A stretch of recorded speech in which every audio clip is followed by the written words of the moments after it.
안녕하세요. 가나안교회 중등부 학부모님 그리고 친구들 이렇게 영상으로나마 인사드립니다.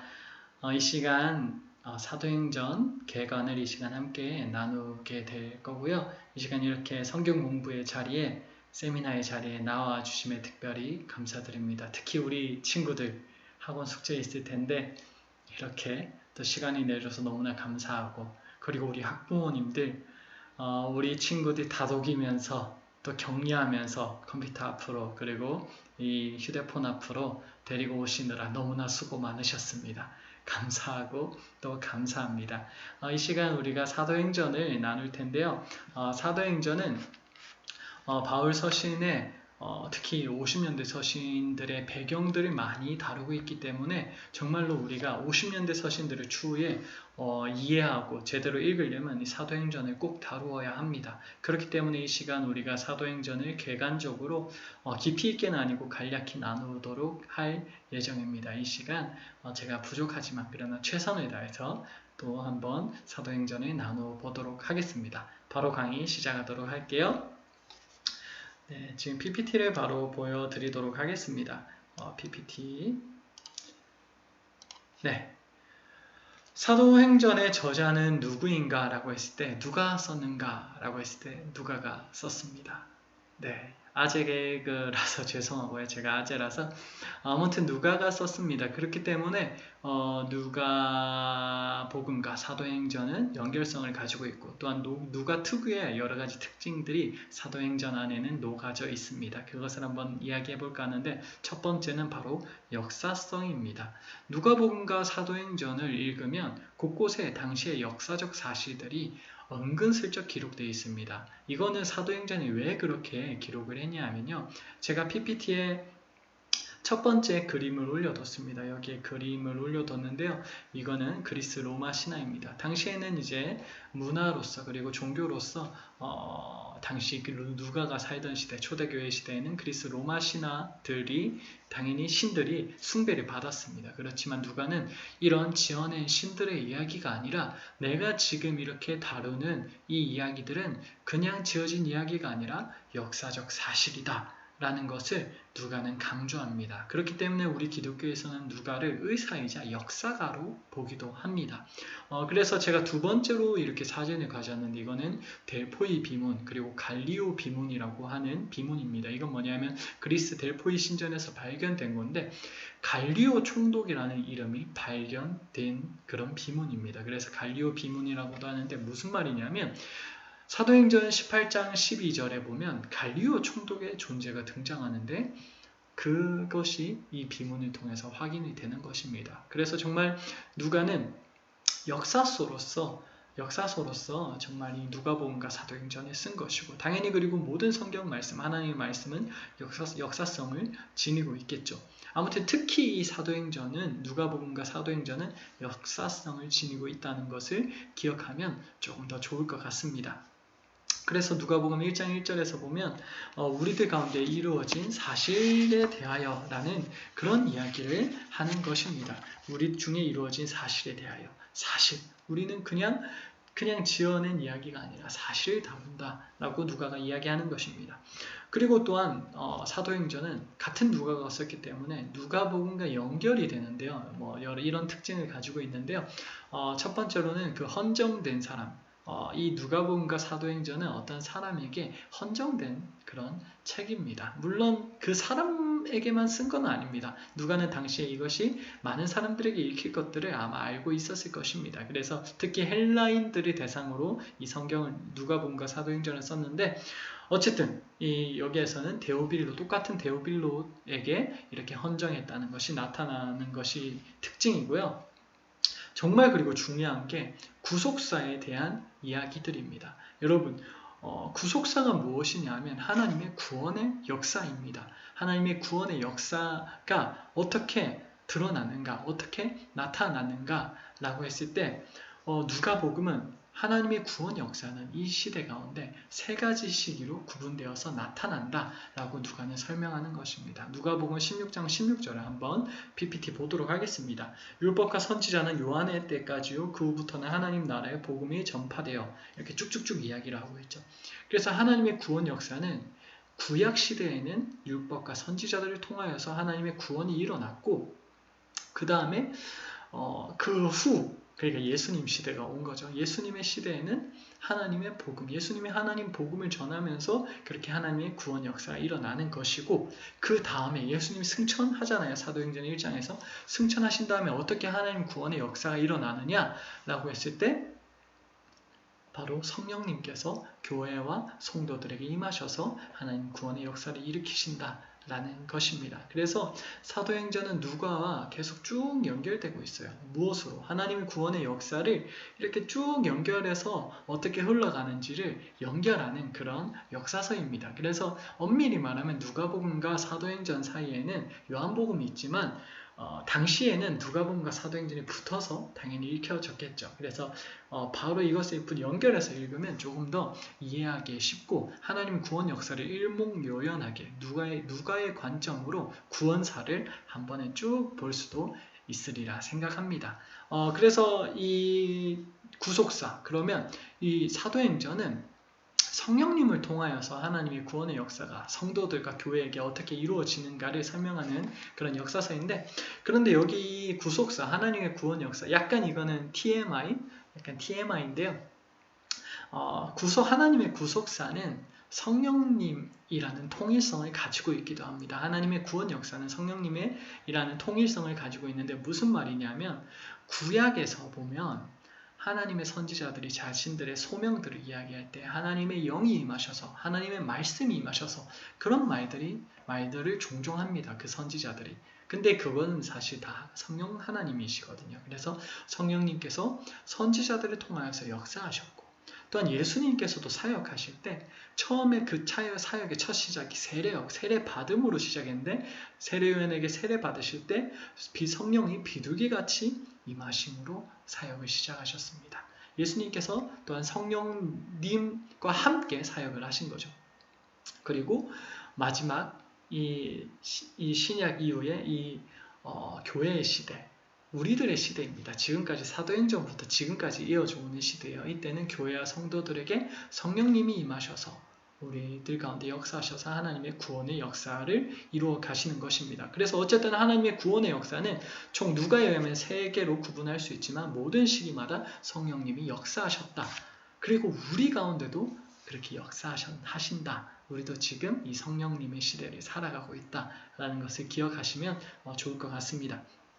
그래서 정리해보면 이런 그림으로 정리할 수 있어요. 사도행전은. 그러니까 쉽게 말해서 예수님 그러니까 선지자 통해서 역사하셨던 성령님 그리고 예수님과 함께 역사하셨던 성령님이 이제는 또 예수님이 우리에게 성령님을 보내주셨기 때문에 우리 가운데 교회 가운데 이렇게 역사하는 것인데 이 사도행전은 특별히 사도들에게 성령님이 임하심으로 교회가 세워지고 하나님의 구원 스토리가 이렇게 이루어져 나간다라고 설명하는 그런 역사서입니다. 그래서 정리하면 성령께서 사도들에게 임하셔서 교회를 설립하시고 확장하신 이야기이다. 처음에는 유대계 기독교에게 임하였고 다음에는 이방계 기독교에게 임하였는데 제가 이 자세한 이야기는 조금 이따가 또 다시 설명하도록 하겠습니다.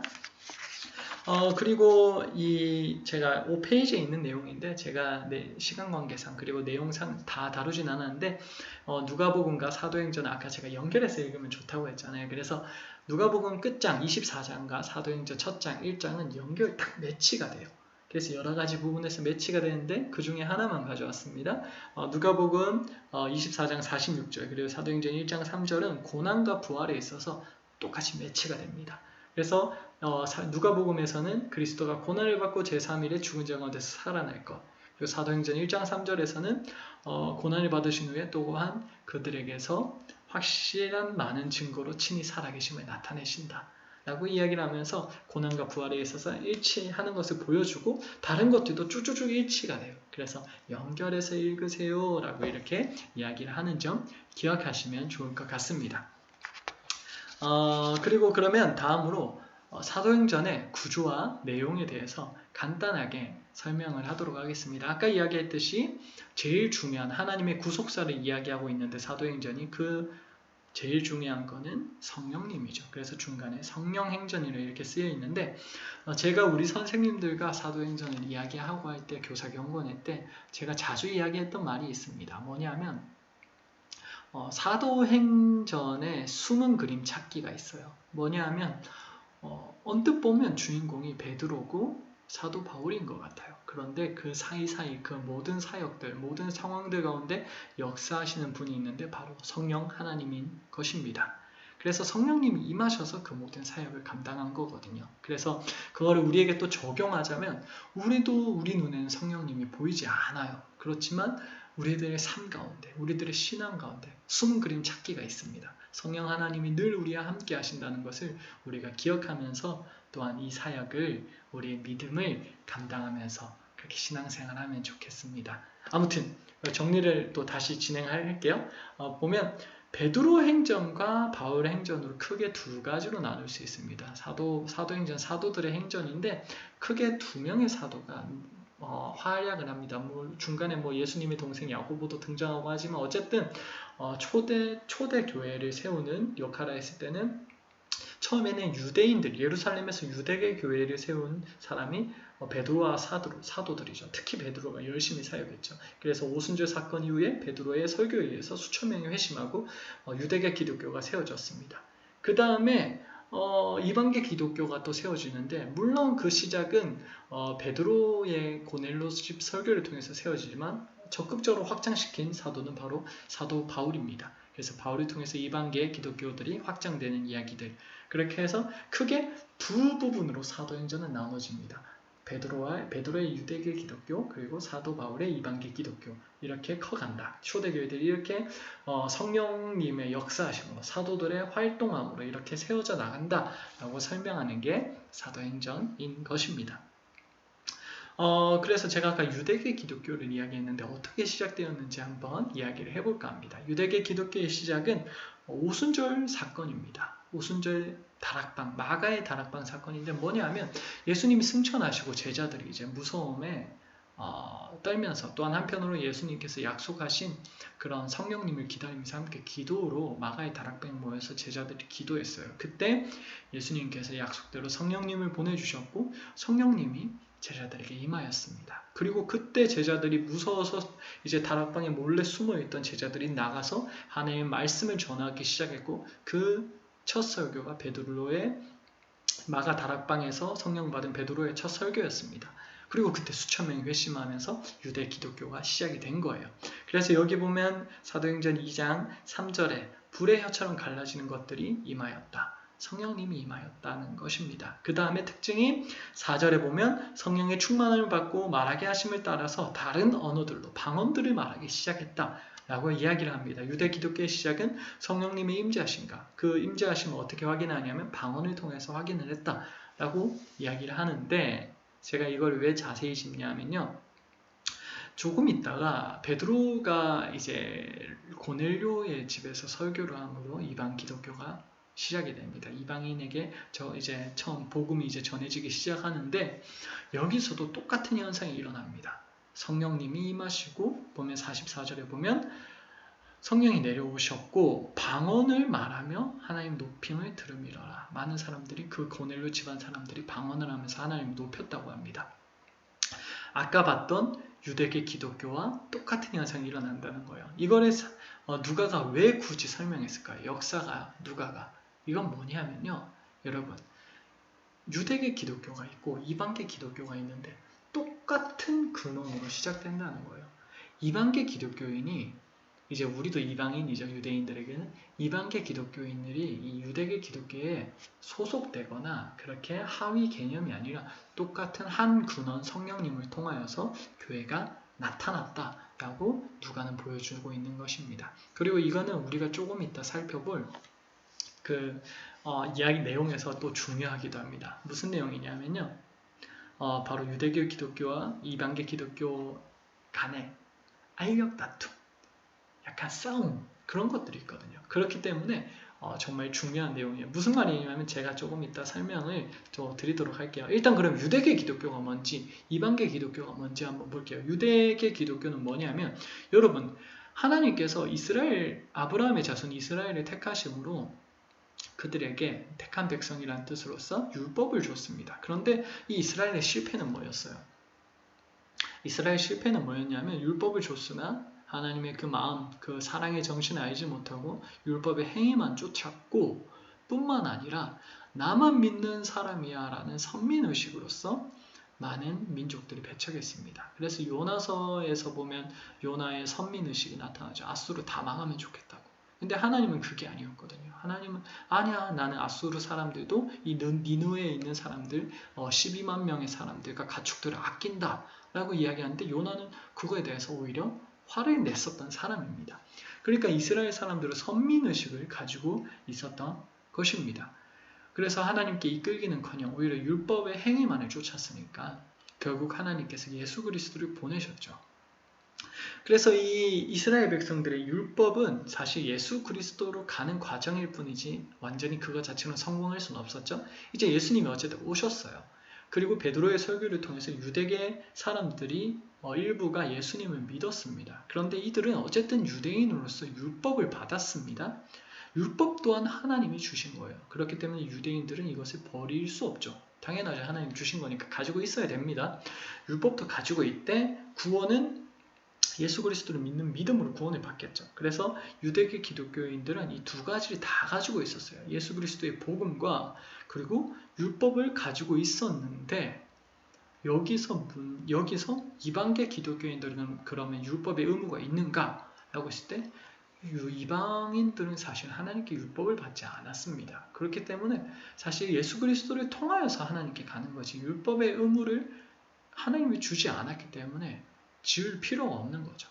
그래서 우리가 제7일 안식교나 다른 교회들 이단이라고 하는 교회가 뭐냐면 이 율법질 우리 이방계 기독교인들에게 쥐어지지 않은 그 율법적인 요소들을 끌고 와서 그것이 구원의 필수적인 것처럼 가르치기 때문에 이단이라고 하는 거예요. 그런 교회들을 우리가 조심하는 거고. 아무튼 이방계 기독교인들은 복음만으로 구원을 받습니다. 율법의 의무가 지어지지 않았어요. 이방인들이기 때문에.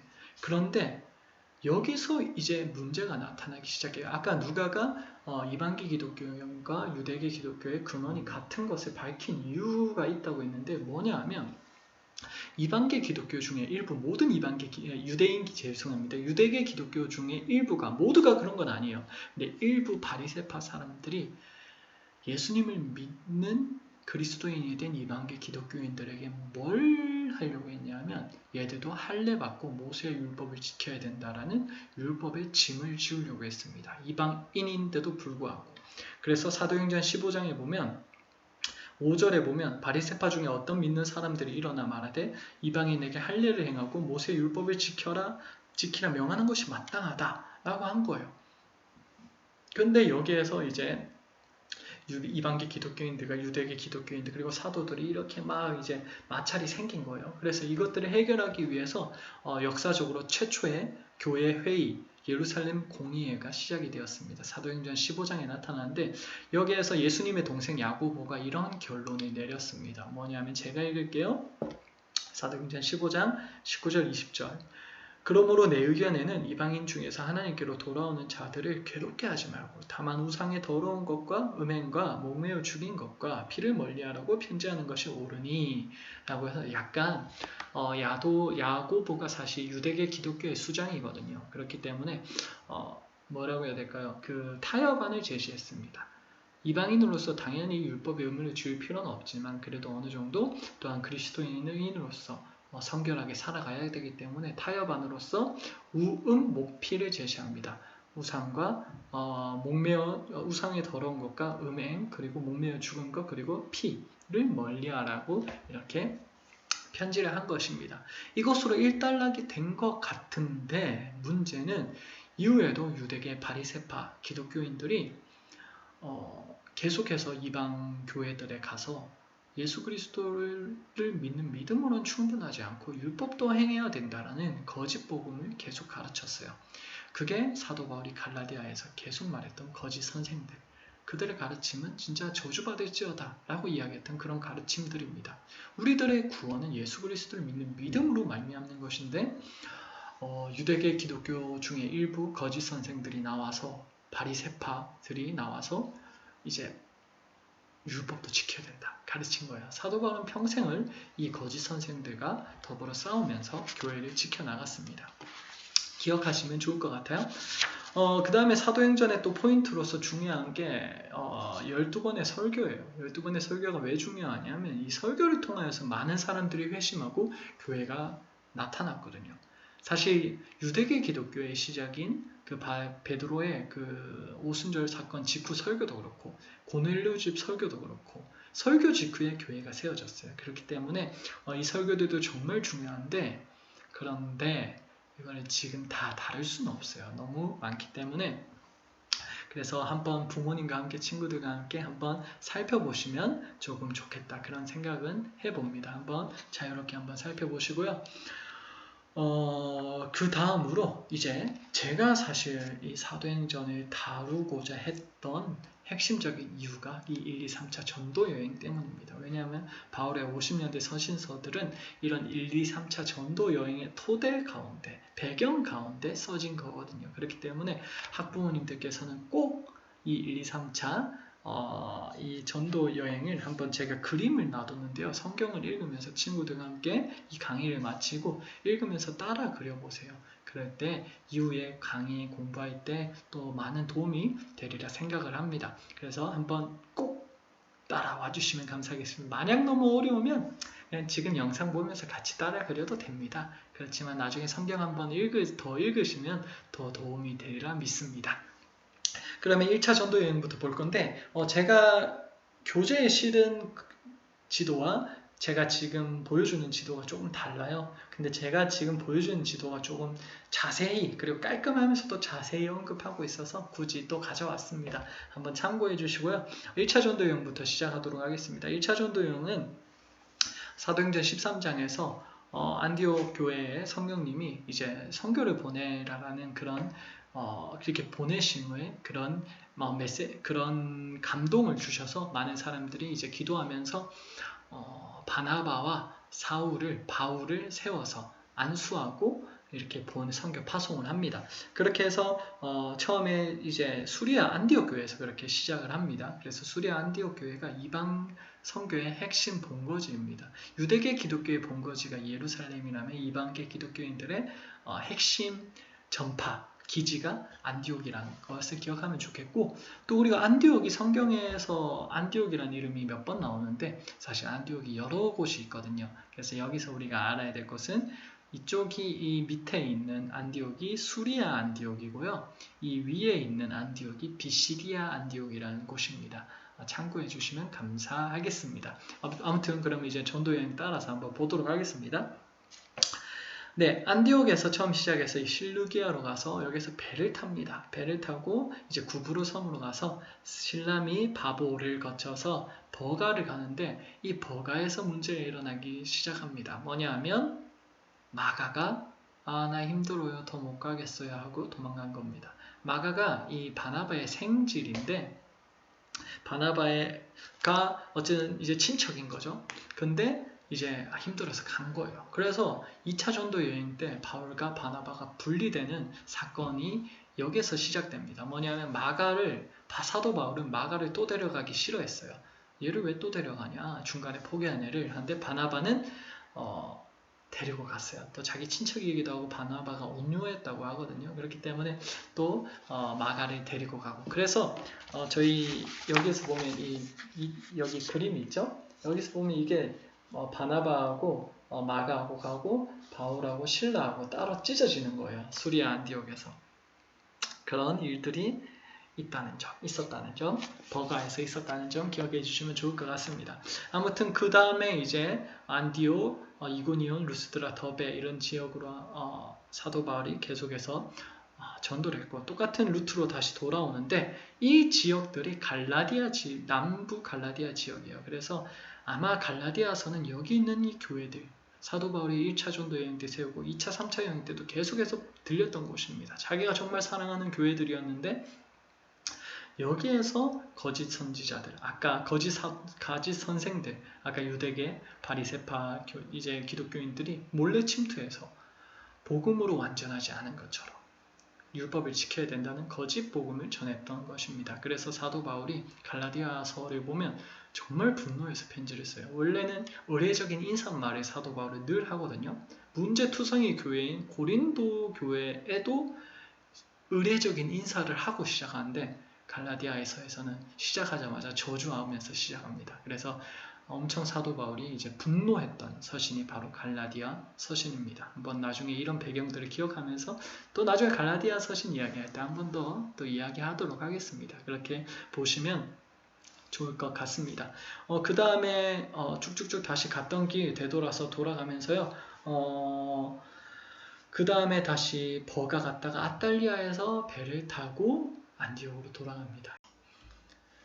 네, 그럼 2차 전도 여행을 또 한번 보도록 하겠습니다. 2차 전도 여행은 아까 말했던 것처럼 바울과 바나바가 우리가 세웠던 교회들을 둘러보자 라고 하면서 이렇게 전도 여행을 시작했는데 아까 마가 문제로 흩어졌습니다. 그래서 바울과 실라만 이렇게 위쪽 길로 이렇게 갑니다. 수리아 안디옥에서 시작을 하여서 위에 수리아와 길리기아에서 출발하여서 더베와 사실 다소가 성경에서 있지 않는 걸로 아는데 여기서는 아마 약간 가는 루트니까 가지 않았을까 해서 지도에 넣었던 것 같아요. 아무튼 더베, 루스드라, 그 다음에 부르기아 지방을 이렇게 들려고 갈라디아 지방을 이렇게 돌아다녔다고 하는데 사실 사도 바울은 아시아에서 전도를 하고 싶었는데 성령님이 막으신 거예요. 그래서 계속 가려다가 억지로 드로아에 가게 되고 거기에서 이제 환상을 봅니다. 드로아에서 마게도니아 사람이 환상에서 나타나서 우리를 도와주세요 해서 성령님이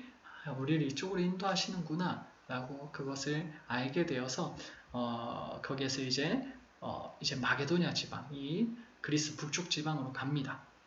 그렇게 해서 네아폴리를 거쳐서 빌립보, 아빠볼리, 여기에서 제가 교재에 넣지 않은 그런 부분들을 자세히 설명해 줬습니다. 아무튼 쭉쭉쭉쭉 해서 베레와 그리고 아덴, 고린도인데 데살로니가가 여기에서 이렇게 들렸죠. 마게도니아 지방에서. 근데 이 데살로니가서가 어떻게 쓰여졌냐면요. 이 데살로니가에서 3주 정도밖에 복음을 전하지 못했어요. 그리고 베레아에 갔는데 베레아에서 사람들은 왜 복음을 데살로니가에서 제대로 못 전했냐면 유대인들이 방해했거든요.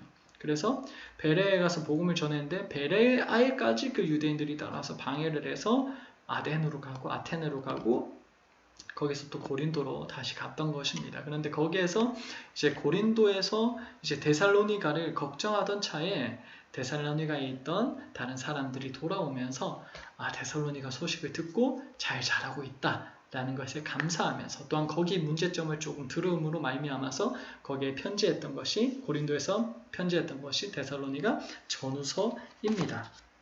그 다음에 다시 갱그레를 거쳐서 에베소에 잠깐 들렸다가 여기에서 내가 올 수 있으면 다시 당신들에게 오겠습니다 라는 약속을 하고 다시 예루살렘에 갑니다. 예루살렘에 왜 갔냐 하면 여기에 이제 연보를 전하기 위해서 여러 가지 교회들에게 연보를 받았거든요. 예루살렘 교회를 위하여서 헌금을 받아서 예루살렘의 어려운 지체들에게 쓰기 위하여서 그렇게 전해주고 이렇게 2차 전도 여행은 끝납니다. 그 다음에 다시 3차 전도 여행은 어떻게 시작이 되냐 하면요. 3차 전도 여행은 수리아 안디옥에서 아까 에베소에 다시 한 번 더 들린다고 약속을 했었잖아요. 그래서 수리아 안디옥에서 시작해서 여기서 갈라디아와 부르기아 지방으로 이렇게 돌아다녔다고 하는데 여기서 또 자세히 설명을 했습니다. 아마 조금 상상을 더하여서 했던 것 같아요. 이렇게 쭉쭉쭉 이렇게 전도 여행을 하고 에베소에 들립니다. 에베소에서 여기서 오랜 기간 머무르고 여기서 제가 알기로는 1년 반 정도 머무른다고 알고 있습니다. 그래서 1년 반 정도 머무르고 그 다음에 다시 여기서 고린도 교회 소식을 듣고 또한 에베소에서 쫓겨나기도 하면서 이렇게 또 이렇게 고린도 한번 들리기 위해서 이렇게 쭉쭉쭉 여행을 합니다. 또 고린도에 문제가 있었다는 것을 알게 되었거든요. 고린도도 전설을 이 에베소에서 쓰고 그 다음에 또 이제 고린도에 가기 위하여서 또 전도 여행을 마저 하기 위하여서 이렇게 길을 떠납니다. 에베소에서 이렇게 길을 떠나서 쭉쭉쭉 마게도니아 지방을 거쳤다가 그 다음에 헬라라고 성경에는 적혀 있는데 고린도입니다. 고린도에 들리고 그 다음에 다시 한번 이제 복귀하여서 빌립보에 들렸다가 이제 밀레도 여기 섬 밀레도 항구 죄송합니다. 여기까지 이렇게 쭉쭉쭉 갔다. 라고 해서 제가 중간에 그렇게 중요하지 않은 지명들은 책에서는 생략했습니다. 그런데 이 지도에서는 다 하나하나 표현을 했으니까 상상하면서까지 이제 적은 부분도 있지만 어쨌든 자세히 표현했으니까 한번 참고해 주시고요. 그래서 이 밀레도에서 여기 에베소 장로들 잠깐 내려오십시오. 못 보니까 빨리 이제 돌아가야 돼가지고 못 보니까 잠깐 내려오십시오 해서 만나고 마지막 고별 설교하고 그렇게 해서 다시 예루살렘에 돌아가고 연보를 다시 돌려주다가 거기서 잡혀서 로마로 이제 끌려가게 됩니다. 그래서 3차 전도 여행은 이렇게 마무리가 되는데요. 이상에서 사도행전을 사실 다 한번 쭉 간략하게 살펴봤습니다. 사실 개가 아니고요. 깊이 있게는 저도 못 다룬 것 같습니다. 그렇지만 50년대 서신서들을 이해하는데 필요한 부분 정도는 어느 정도 다룬 것 같습니다. 특별히 50년대 서신서 뒤에 다루는 부모님과 함께 생각하기는 만들지 않았습니다. 사도행전에서는 인트로 과정이니까 만들지 않았고 대신 이 1, 2, 3차 전도 여행은 꼭 부모님께서 아이들과 함께 성경을 읽으시면서 지도를 그려주시면 감사하겠습니다. 아무튼 여기까지 강의 들어주셔서 너무 감사하고 수고 많으셨습니다. 혹시 궁금하신 점 있으시면 언제든지 이 영상에 댓글로 달아주시면 제가 답해 드리도록 하겠습니다. 또한 제가 강의를 하다 보면 조금 실수를 할 때가 있어요. 약간 지명이나 여러 가지 이야기들이 약간 헛나올 때가 있는데 혹시나 제가 실수한 게 있다면 그것도 알려주시면 또한 감사하겠습니다. 감사합니다. 수고하셨습니다.